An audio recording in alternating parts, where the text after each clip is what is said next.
welcome to our third installment to our Ed Lab. That's education literature for accountants and business owners. Now, my name is Randy Blackwood, and I'm truly excited to have you all online with us today.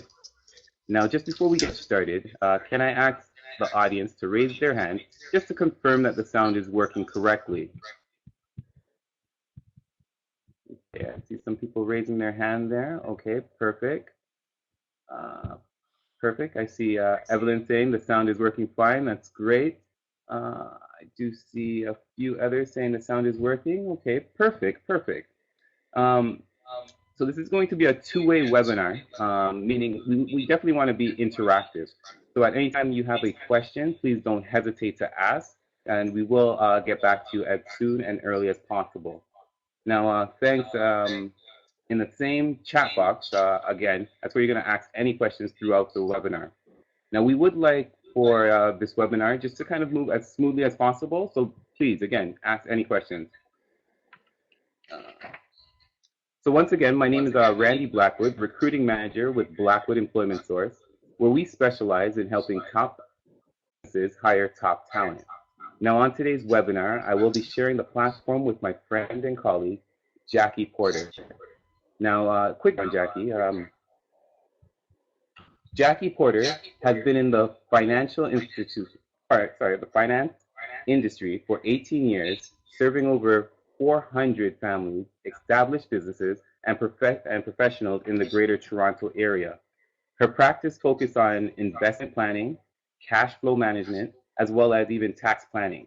In her role as a certified financial planner, she helps busy professionals make informed decisions. This is accomplished by working with her clients, teams, adversaries, as well as different professional business owners. Now, in addition, Jackie specializes in helping professionals who are experiencing a life change by receiving a settlement or severance package. Now, Jackie is called upon frequently to provide advice to the media on the subjects of RRSP contributions. She also is a feature speaker and advocate for numerous corporate, non-corporate, and charitable organizations. Jackie has a passion for promoting financial literacy and create a number of financial literacy camps and after-school programs for the TDSB. She has also served on the board of directors for Advocacy Peel Hilton, as well as Advocacy Toronto, an organization that regulates financial planners. So without any further ado, I would like everyone to give a warm welcome to my friend and colleague again, certified financial planner, Jackie Porter. Jackie, are you there with me? Yes, thank you, Randy. Thank you for that very warm introduction. I really appreciate it. Yeah, definitely, definitely. So how have things been, Jackie? Things have been really hectic. This time of the year, tax time is usually a crazy time of the year for me. I'm talking to my clients, I'm talking to their accountants, and trying to make sure they're all organized to get their taxes done. Good, good, good. So it's a pretty crazy time. I can only imagine. Now, that's kind of one of the reasons why I had to even try to get you later on in the month instead of the actual tax month of April. Now, way too crazy.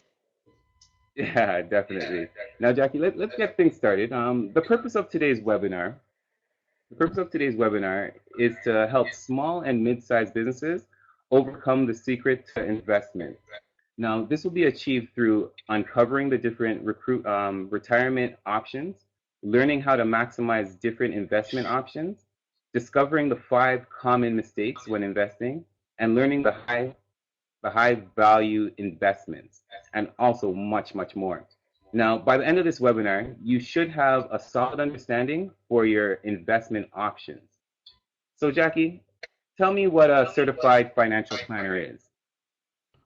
Well, first of all, a certified financial planner is someone who is licensed by the Financial Planners Standards Council, and we're the only group that's licensed by the Financial Planners Council to do something called financial plans for clients. So, my role as a CFP is really to help clients to see their financial circumstances clearly by mapping out all aspects of their finances and really stress testing this information against their current and their future goals. For example, Randy, if I want to retire at 55, how do I know if I have enough money, especially if I'm a business owner? The question really becomes, for me as an advisor, as a certified financial planner, is I have to look at your numbers. I have to look at how much you've saved already, how much you'll spend until age 55, and what will you have left over to invest after I count your expenses. Finally, I need to get a really good understanding of your risk tolerance and what is the minimum return you need to earn for your assets to grow, enough for you to meet your goals, enough for me to meet my goals. So, these are the kinds of questions that a financial planner, a certified financial planner would ask. We really, really want to make sure we know our clients' numbers. We don't want to guess. We want to make sure we have a documented plan that is personalized to their particular numbers. Great, great, great. Now, Jackie, you're talking about numbers, but generally when people think about numbers, they're thinking about an accountant. So what kind of separates a CFP from an accountant? That's actually a really excellent question, and it's one that I'm really glad I have the opportunity to answer today, because truthfully, a lot of times I speak to new prospects and they're like, I have an accountant, and that means they don't need somebody like me. So I'll tell you why you need someone like me in your life, Randy, if you're a business owner or a freelancer. An accountant tends to focus on taxes, and they tend to look at financial information that happened already. Everyone's already likely done their income taxes, especially if you're a business owner. You have until the 15th of June to file your taxes, but guess what? Revenue Canada wants you to have paid your taxes already. So basically, by the time you get to your accountant, you would have already done all the things you needed to do for the year in terms of what did you earn as income. The accountant is just tallying up your numbers and looking at what's already happened already. So can he do very much, or she do anything about the numbers that happened already? They might be able to tweak it a little bit, but it's not going to be possible to change the numbers, change how you've organized things. If you've waited till you've gotten to your accountant to make decisions about how you're going to reduce your taxes, it's too late. Really, the majority of the things that you can do has to happen during the year. By the time you get to the accountant, all they can do is tweak the taxes you're going to pay, but they can't change it. A financial planner can actually help you to change your tax bill by organizing your assets, organizing your finances differently so you can pay as little taxes as possible. So I'll give you some examples.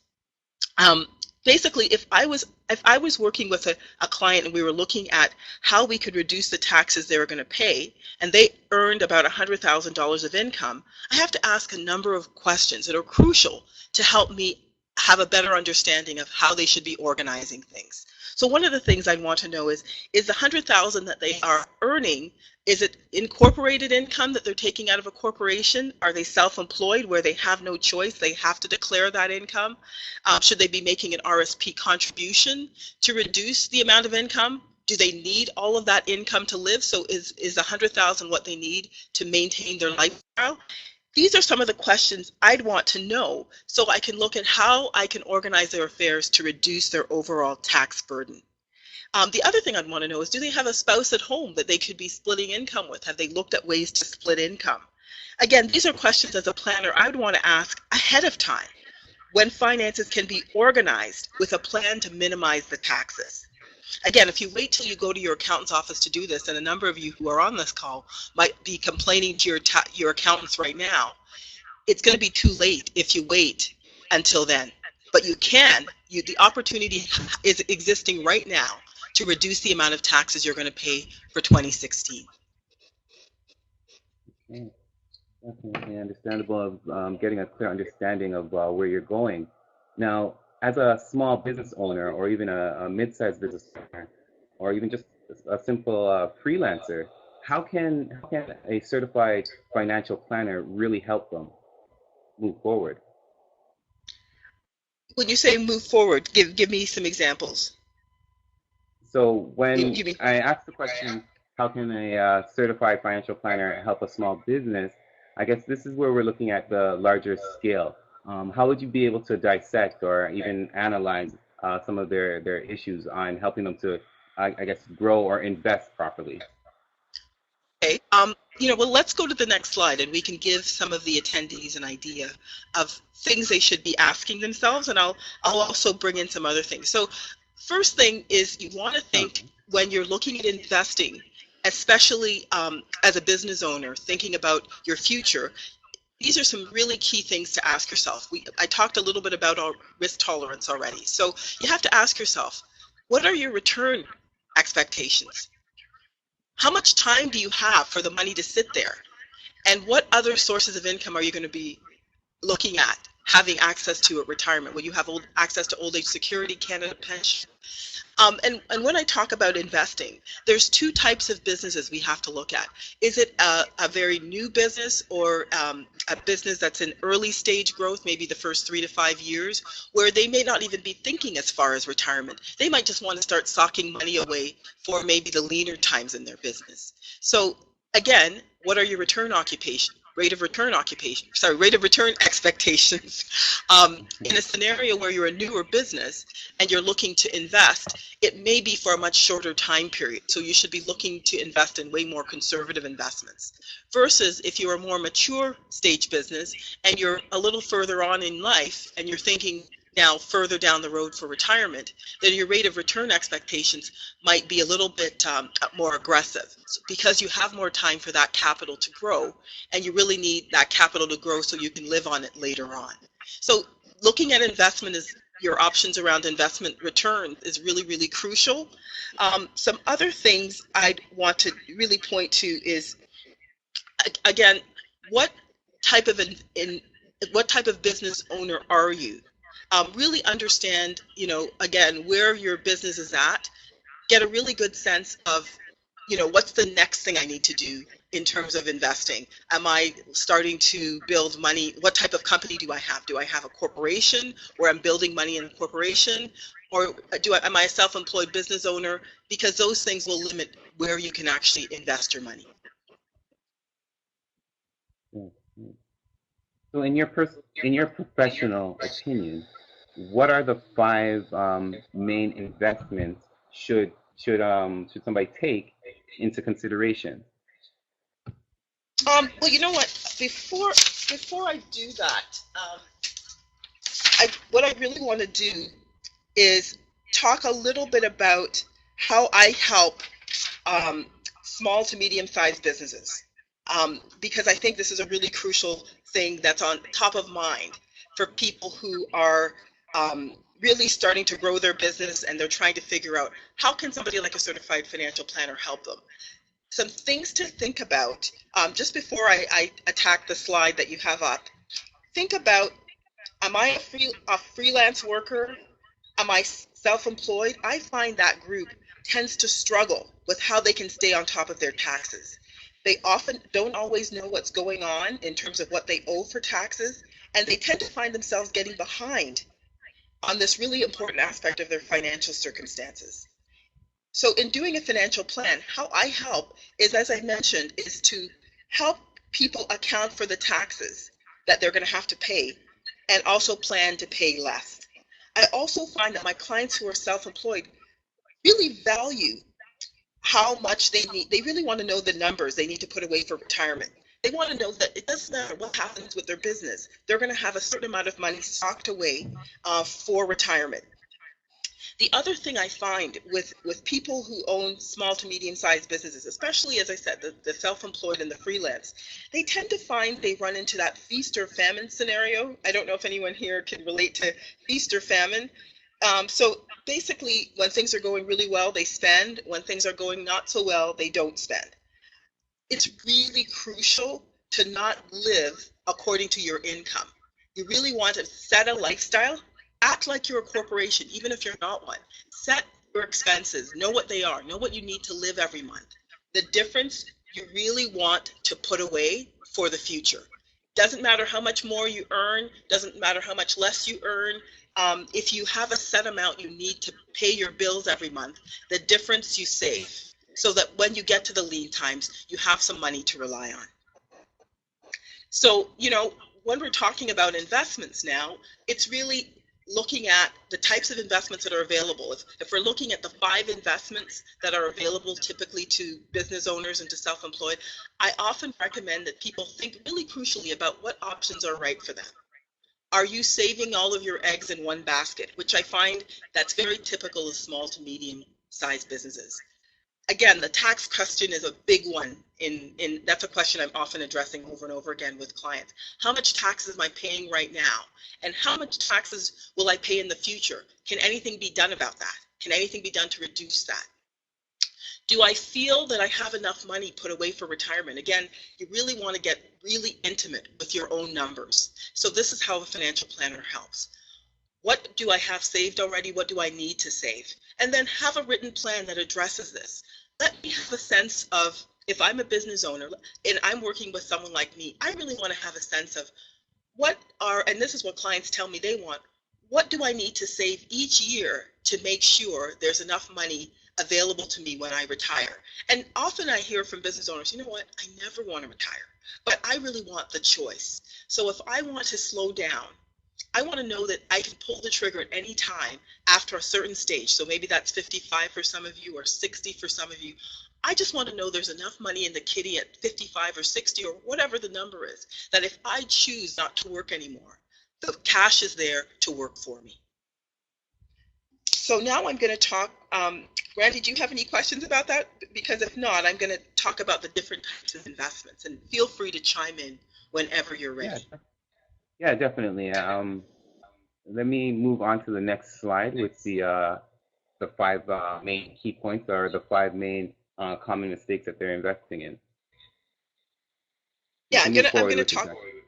Yeah, go ahead. I want to talk now about the different types of investments that people can make, especially if you're, again, self-employed, if you're a independent contractor, if you're a freelancer. These are the different types of investments that are available, and people often don't know what they should be investing in. So I'm going to start by talking about, it really depends on your age. It depends on how much money you're making, how much cash you already have set aside, either in your business, like a business account, or in a corporation. You also need to consider how much cash flow will you need to fund your lifestyle, and how much you'll need in retirement. So maybe, and why that's different is you might have kids at home that are accounting for quite a bit of your lifestyle. I don't know if you fall into that situation, Randy, where you've got kids at home that your lifestyle might not be as expensive later on, assuming that they leave. So that's one piece, is how much is my lifestyle going to cost me today, and what costs are going to be gone? Maybe my mortgage will be paid off. Maybe my kids will be gone. Maybe I'll have a smaller car. I'll downsize. If we look at what your expenses are going to be in the future, then we can figure out how much cash you'll need to fund your lifestyle in retirement. So people start to think, okay, I can figure out what I need today. I can figure out what I'm going to need in the future. What should I be investing in? Typically, people tend to use RSPs and TFSAs to save. However, the key thing to consider when you're choosing these investments is what are going to be the tax implications when you start drawing on these investments that you have set up in retirement. You really want to plan to pay as little taxes as possible, both now and also in the future. And you really want to figure out how to use investment products, the products that are available, to strike the right balance. So I'm going to talk a little bit about that and the different investments that you have access to. So the first one, lots of people have heard about tax-free savings accounts. I don't know if you're using a tax-free savings account yourself, Randy, but this is a very popular vehicle. The banks have done a really great job of promoting tax-free savings accounts. They haven't done a very good job of helping people to understand how to best utilize them, but they certainly have promoted them well. They were created in 2009. It was meant to supplement other savings that you have, like RSPs. And you only have to be 18 years or older to contribute to a tax-free savings account. Now, it started off at $5,000 per year, but now it's up to $5,500 per year. Again, the government is tabling to reduce that amount, but let's just see what happens. I'll keep you posted on that. It'll be breaking news on my LinkedIn page. But the great news is unused contributions that you haven't used can be carried forward. So if you didn't max out your TFSA account, you have up to 45.5 you can put into your TFSA account as of 2015. So the bad news about TFSAs is, as I mentioned, they've been marketed incorrectly. You don't really want to use it as a savings account. You really want to use a tax-free account as an investment account. The real power is to grow money, grow capital over time that you can take out later on and pay no tax on. If you don't make very much interest, you're not really paying much taxes anyway. So that's really been the biggest drawback I found for tax-free savings account. They haven't been promoted properly. Use this account as a place you can grow capital, such as in stocks or mutual funds, equity mutual funds, so you can grow your money as much as possible and then take it out later on and pay no tax. So let's move on to the next vehicle. I'm not sure how many of you out here are familiar with corporate class investments. Have you heard of those investments before, Randy? Yeah, actually, I have briefly heard some corporate class investments. My organization is actually planning to jump into one right now. Oh, okay, fantastic. Okay, so corporate class investments, and this might be something you want to pass on to them because, again, our government is making some changes to this vehicle as well. So stay tuned on my LinkedIn page. But corporate class investments are really interesting investments where you can grow your money similar to a tax-free savings account because money grows in there. But as it grows, 99% of the growth is shielded from taxes. So you can grow your money in this type of investment and pay almost no taxes whatsoever as it grows. So you can also, this is the thing that might be changing. You can also buy other, so let's say you start with one corporate class fund and you decide you don't like that anymore, you want to sell it and buy another one. You can move in between funds and still trigger no tax or very little tax. So that's what's really cool about it. It's set up almost like a corporation. You're buying units into this fund. You're not actually buying. You're buying shares. My apologies. You're buying shares, not units, like you would in a company, a corporation. And as long as you're investing within shares in that corporation, it triggers no tax. So here's the caveat. The government is looking to change one crucial thing in corporate class investments. They're going to make it that if you buy or sell between funds, right now that does not trigger any kind of taxable distribution. They want to change that so that if you buy or sell between funds, you're going to pay some kind of capital gain or some kind of tax. But if you hold my current understanding, and as I said, this is all being tabled, it's supposed to go into law in October. My current understanding is as long as you hold the funds that you buy that are corporate class going forward, again, 99% of whatever growth you have, you will not pay taxes on. Okay. It's only when you take it out, you'll pay capital gain. So you have the opportunity to grow money similar to an RSP or a TFSA that as it grows, it's not being taxed. Does that make sense? Yeah, definitely. Now, is this change coming in 2016 or is it in the following year of 2017? It's coming in October of 2016 if the Trudeau Liberal government has its way. So I'll let you know, and I definitely will pass on that information as it becomes available. It's been draft legislation, but it hasn't gone into law yet. Okay, perfect. So stay tuned, Randy. Yeah, will do. So we'll move on to the next one.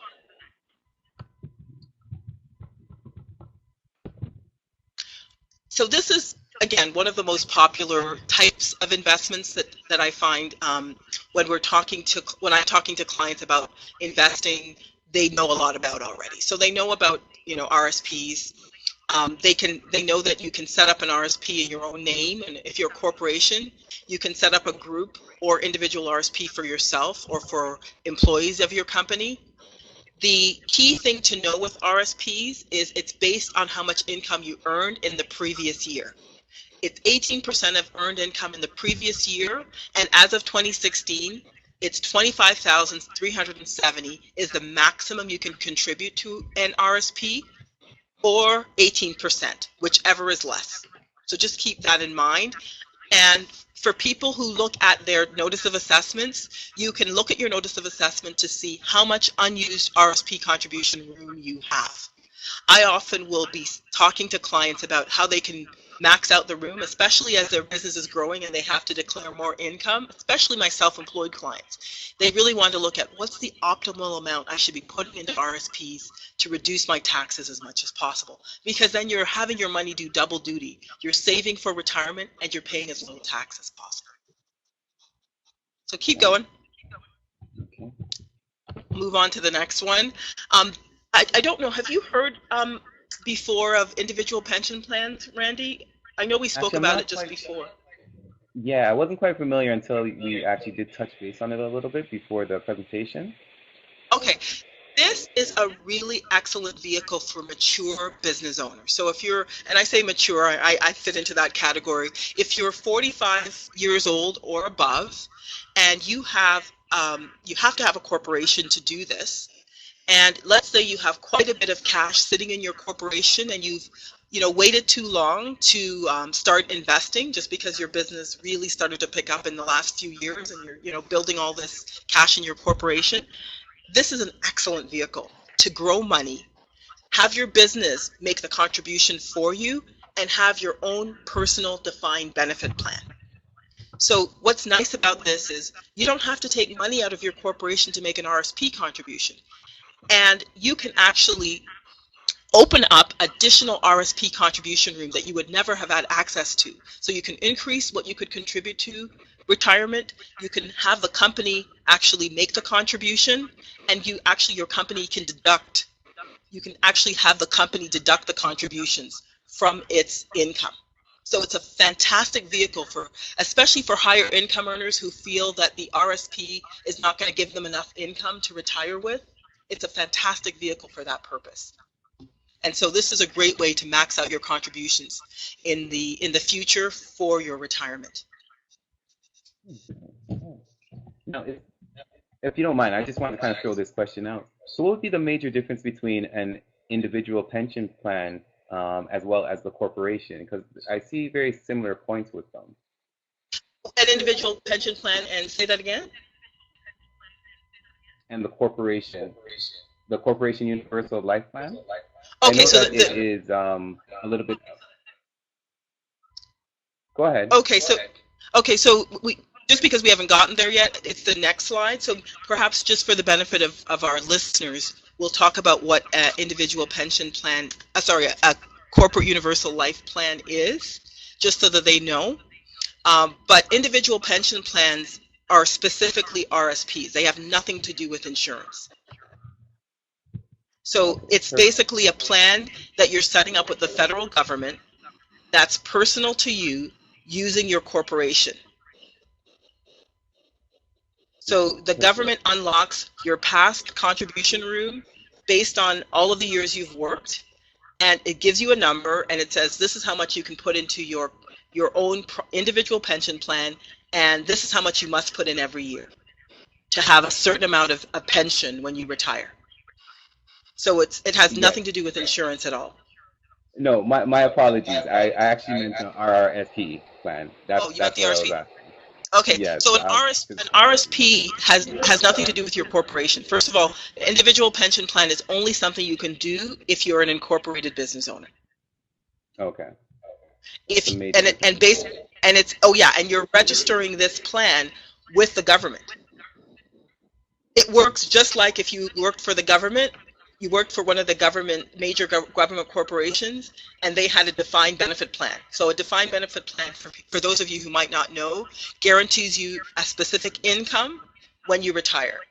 So if you work for like Ontario Hydro or one of the government bodies, often those are the only places that are still left that actually have a pension plan you can contribute to, and you know exactly what you're going to get when you retire.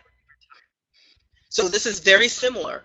This is you setting up your own federally regulated pension that will give you an exact figure for what you'll get based on what you're contributing. An RSP is not that. An RSP just says you put this much away in retirement, and based on putting that much away, And depending on how your investments do, you'll have a certain amount, but it's not guaranteed. And you're not forced. You're not forced to invest in an RSP. It's up to you. When you set up a federally regulated pension plan, like an IPP, you have to contribute. This is one of the things I'm going to talk about just in a little bit. Does that make sense, Randy? Yeah, definitely. Thank you for clarifying that. Hopefully that clarified that information for the audience as well. So let's move on. I'll talk about the corporate universal life plans, which is what I thought you were alluding to.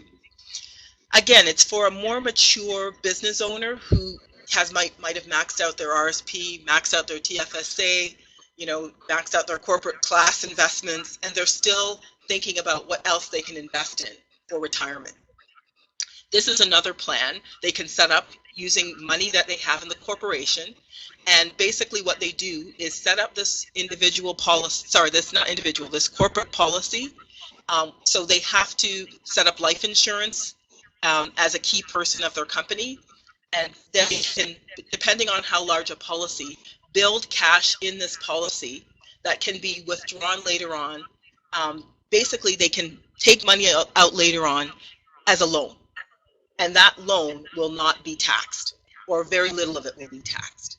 So basically, it's using their corporation to save, using an insurance policy to grow their money, tax exempt, and then later on they can withdraw that money as a loan, not directly, and then pay as little tax as possible on that money when they withdraw it.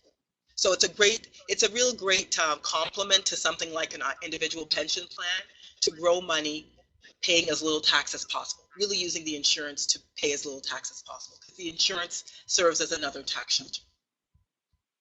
Does that make sense, Randy? Yeah, definitely.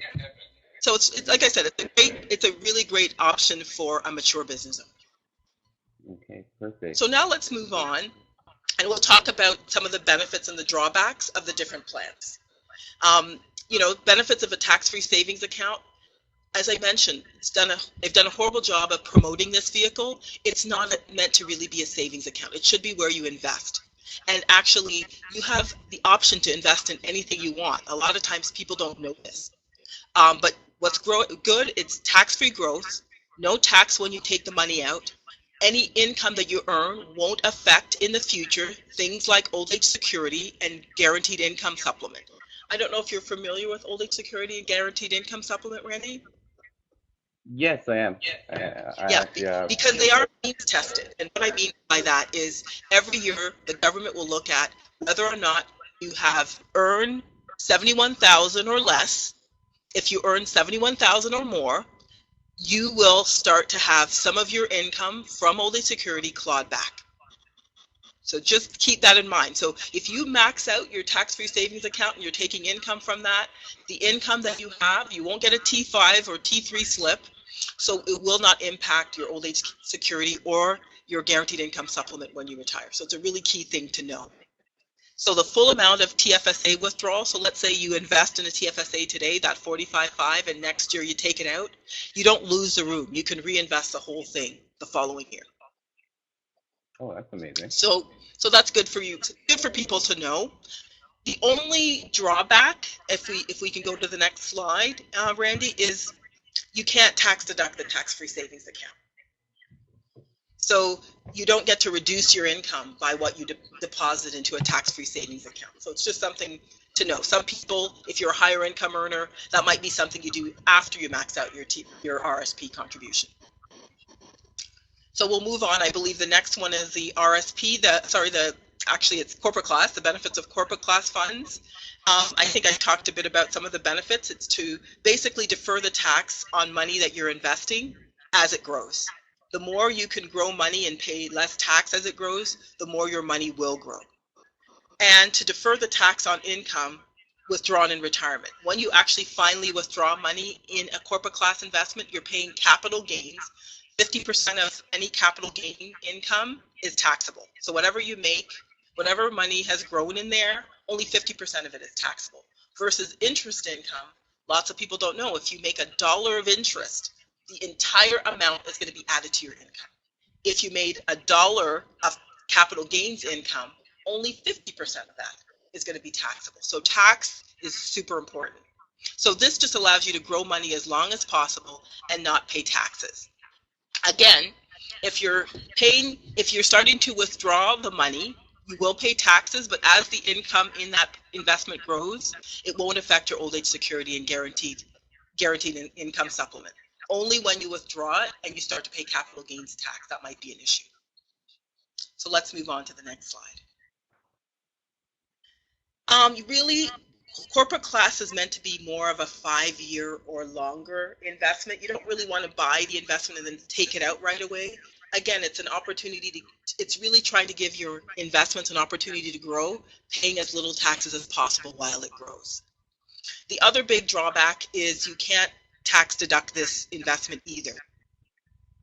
And again, the other thing to keep in mind is depending on how well the investments you've picked have done, sometimes you're still going to pay a little bit of tax if the money has grown too much to the point where they can't actually hold back all the income in that vehicle from the distributions. Any income you earn, not all of it might have been shielded from taxes if you've made too much. They might have to declare a little bit of tax.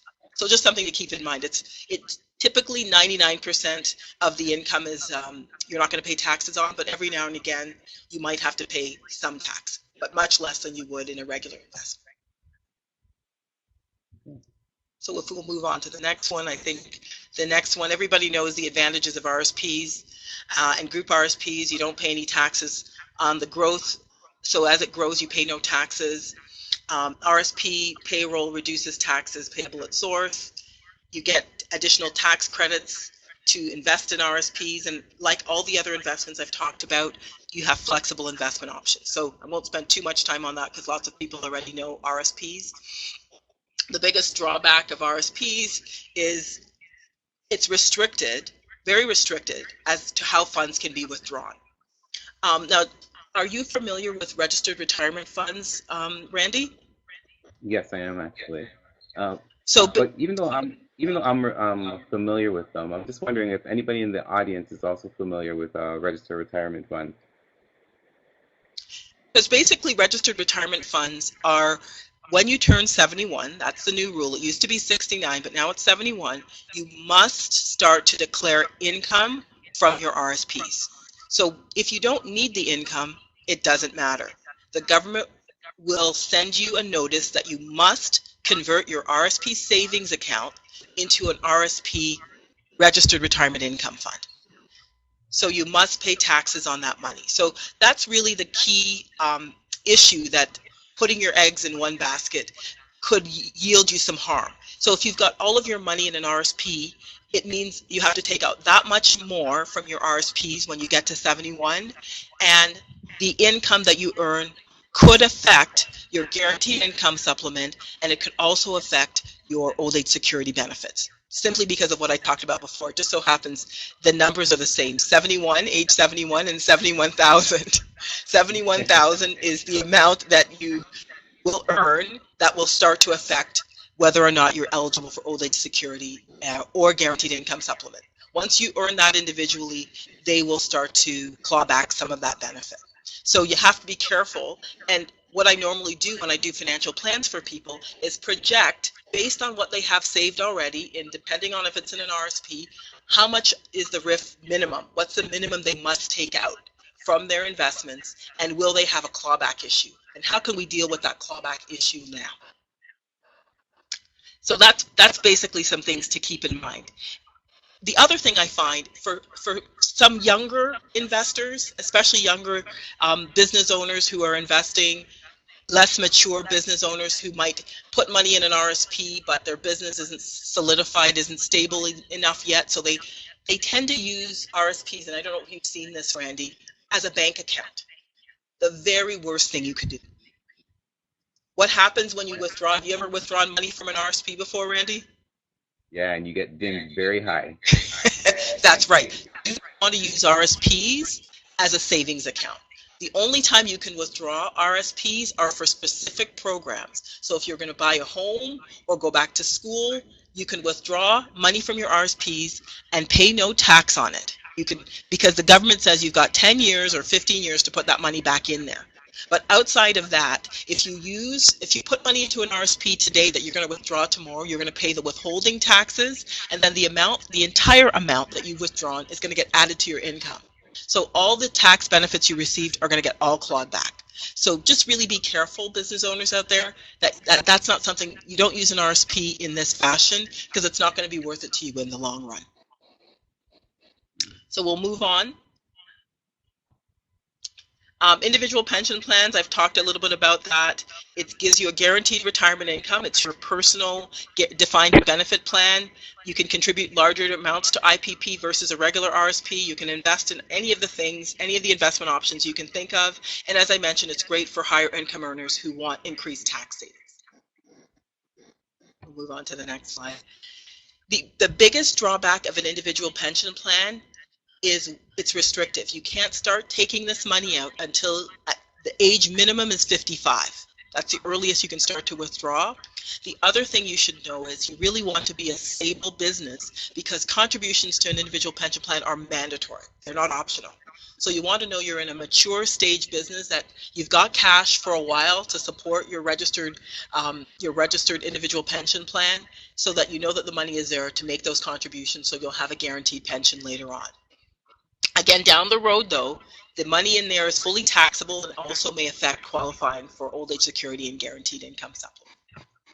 So I think we're on to our final investment that we're going to talk about. The corporate universal life plans, as I mentioned, it's an opportunity to grow money. Use your corporation to save. You can invest in whatever you want.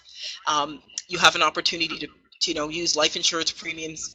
You can actually pay for life insurance using your corporation versus if you had to pay for life insurance as an individual, if you were a corporation, because your tax rate is only 16% in a corporation. So you're paying much less tax to actually buy life insurance.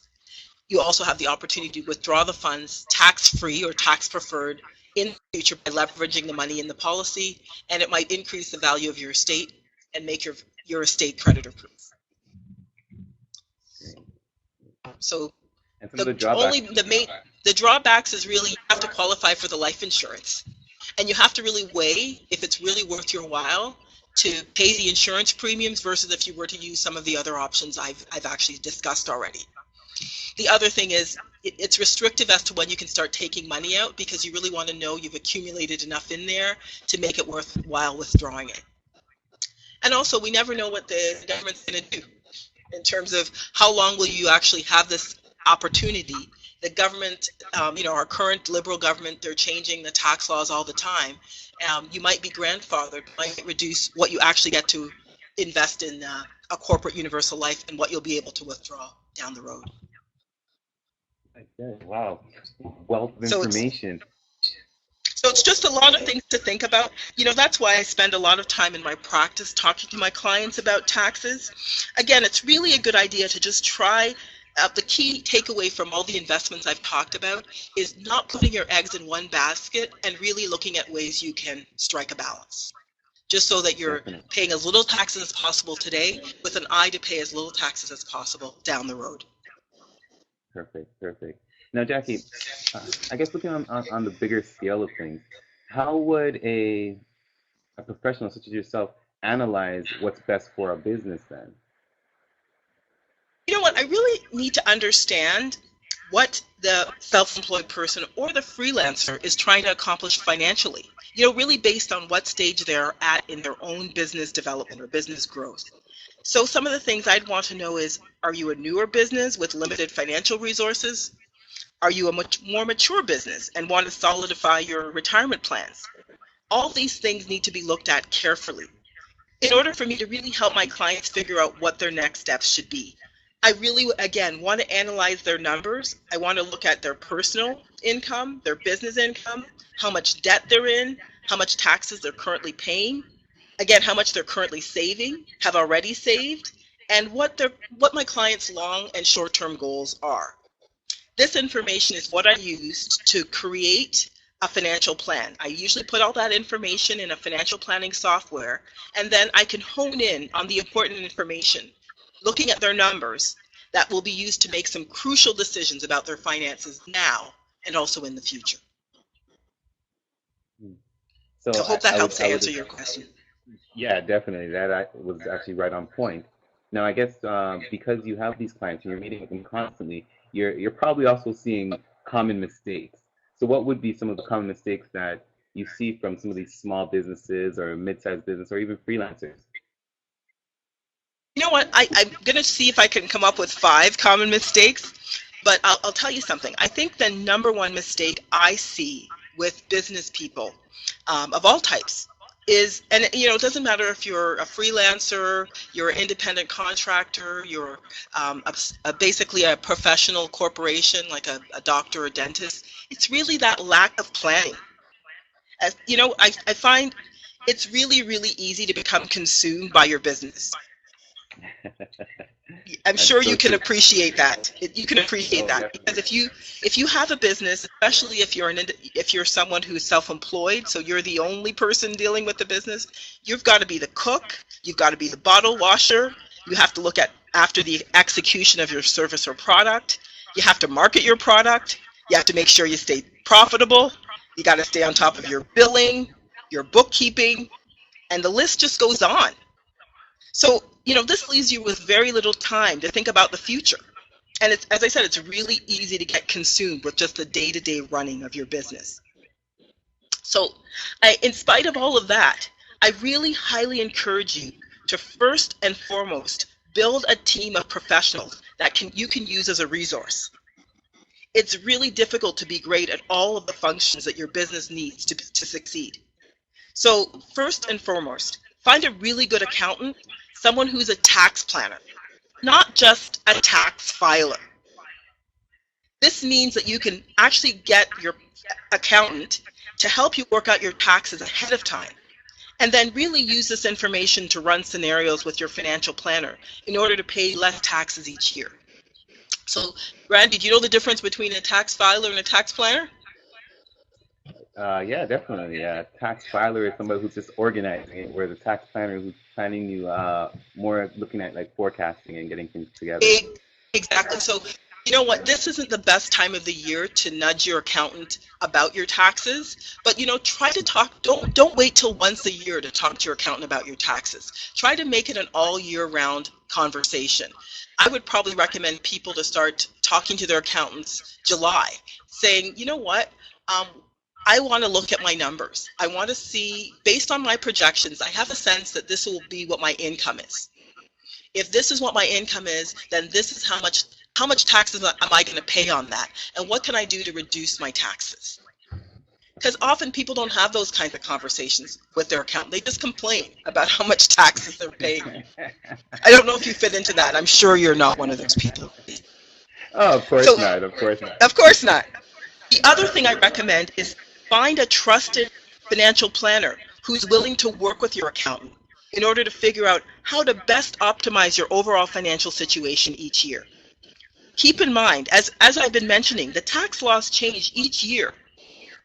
So, for example, if as of this year, if you earn over 220,000, you'll be paying 53% taxes on any additional income.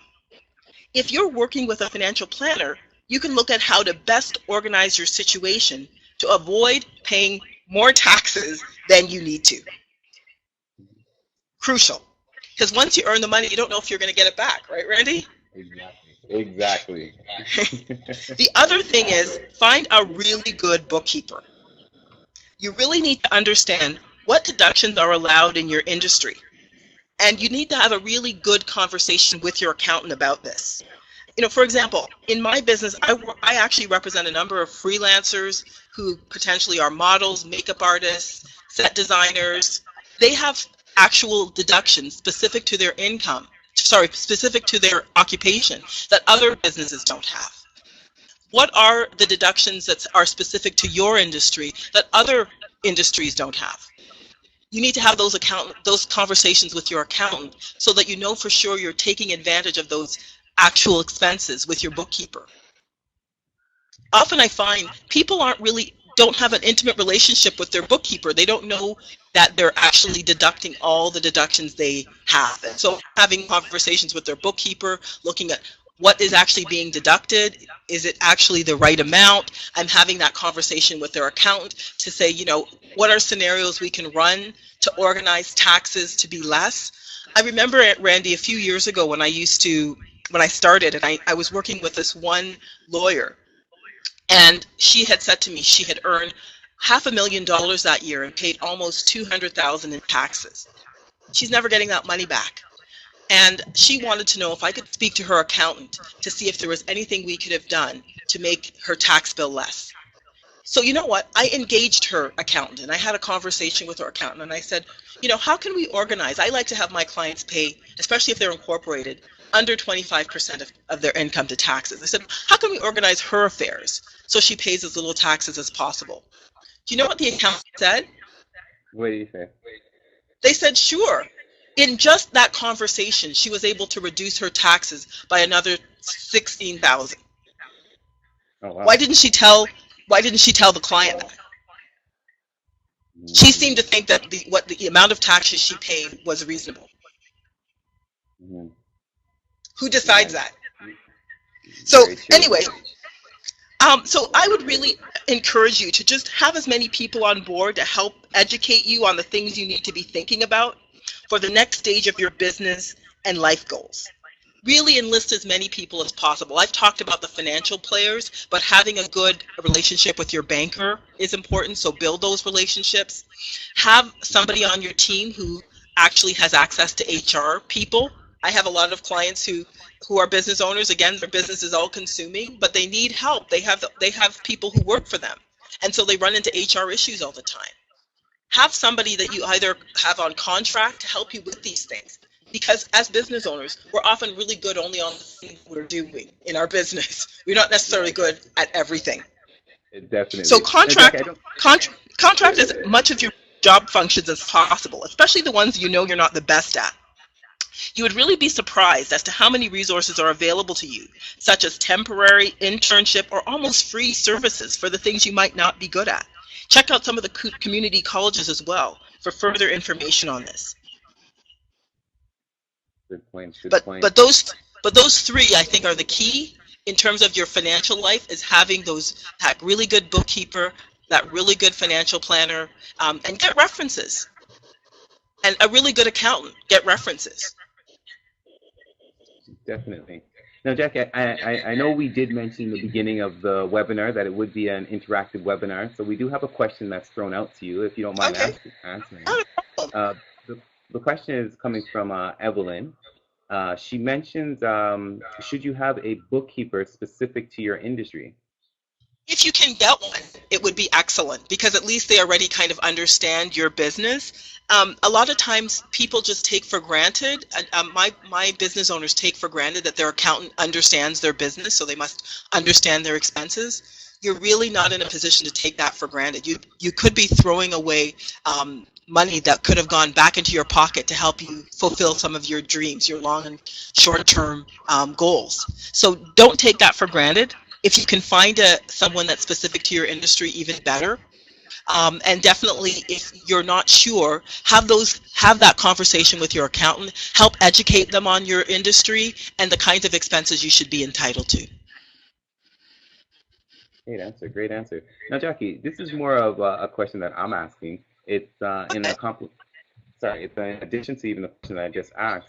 But how would you find out, I guess, your industry deductions? Like, if you're not using an accountant who's specific to your industry, is there a source? Is there a government website that can give you a little bit more insights to what your industry would be specifically able to, where you think that you can deduct within your industry?